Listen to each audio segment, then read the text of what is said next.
They didn't even lower their voices. There's the frigid wife who can't satisfy him. Laughter bled into crystal glass clinks. Then she appeared, his mistress, in a red dress that clung like a warning flare. She leaned in, lips curling. "Security," she said, "not to him, not even to me, but to the room. Remove this useless woman." I didn't argue. I didn't cry. I walked out, heels slicing against the marble floor. Every step measured. Every breath sharpened into purpose. The beginning. I met him 12 years ago. Back then, he was hungry, brilliant, still human. I believed in his dreams enough to stake my own inheritance on them. $17 million wired into the foundation of his company. Our company. We built it together. Late nights, ramen dinners, whispered promises of forever. He swore I was his anchor. I swore he was my home. Funny thing about anchors, they keep you steady until they start dragging you under. The first crack. It was small at first, a scent on his shirt that wasn't mine. His phone suddenly face down at dinners. A new cologne he never wore for me. Then the messages. Not even hidden well. She called him darling. She sent pictures. And he replied with words he once reserved for me. My stomach twisted, but my hands stayed steady. I didn't throw the phone. I didn't scream. I saved every message, dated, time-stamped, neatly archived. Betrayal sharpens the mind. Planning. He thought I was blind, but I was awake, watching, listening, counting every careless mistake. I learned where he funneled money, the accounts he forgot I could still access, the assets tied to both our names. Every insult he threw, cold, distant, ungrateful, I swallowed. I let him believe his own lies, because arrogance is the easiest leash to hold.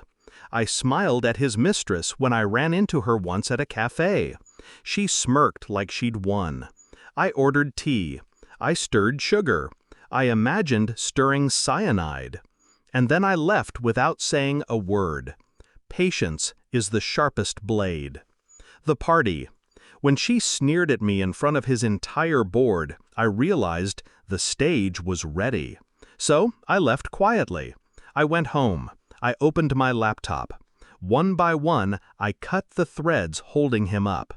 I called the bank, froze our joint accounts, canceled the luxury trips he'd booked under both our names, liquidated my $17 million stake in the company. At market open, I sold fast, precise. The shares plummeted before he even noticed I'd left the party. Then I vanished from his financial world like smoke. The fallout. Within minutes, my phone lit up. 56 calls, texts piling in. "What did you do? Answer me. We can talk." And then, silence. The kind that tastes like fear. At 2 a.m., the pounding started on my door.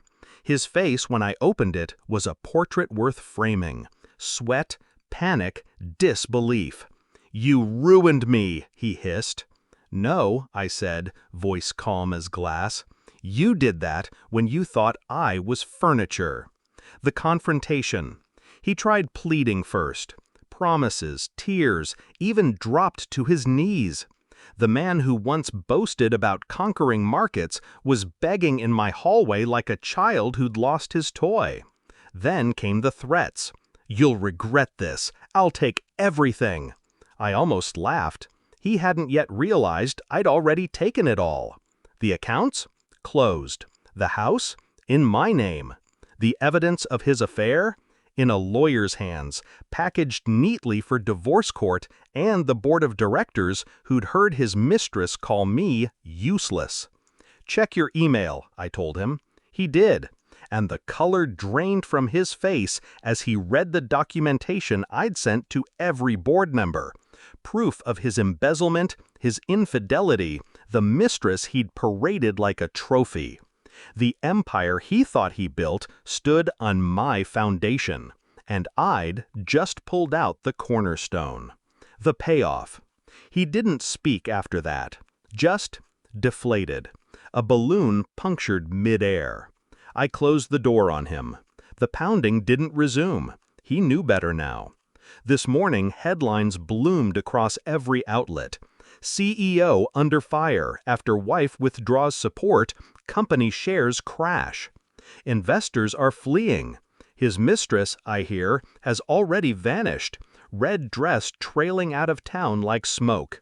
As for me, I'm sipping coffee in silence. No panic, no grief, just space. I used to think betrayal breaks you, but no, it forges you into something colder, sharper, untouchable. I showed up to his party as the frigid wife. I left as the storm that swallowed him whole. And now, when people whisper my name, it won't be with pity, it will be with fear.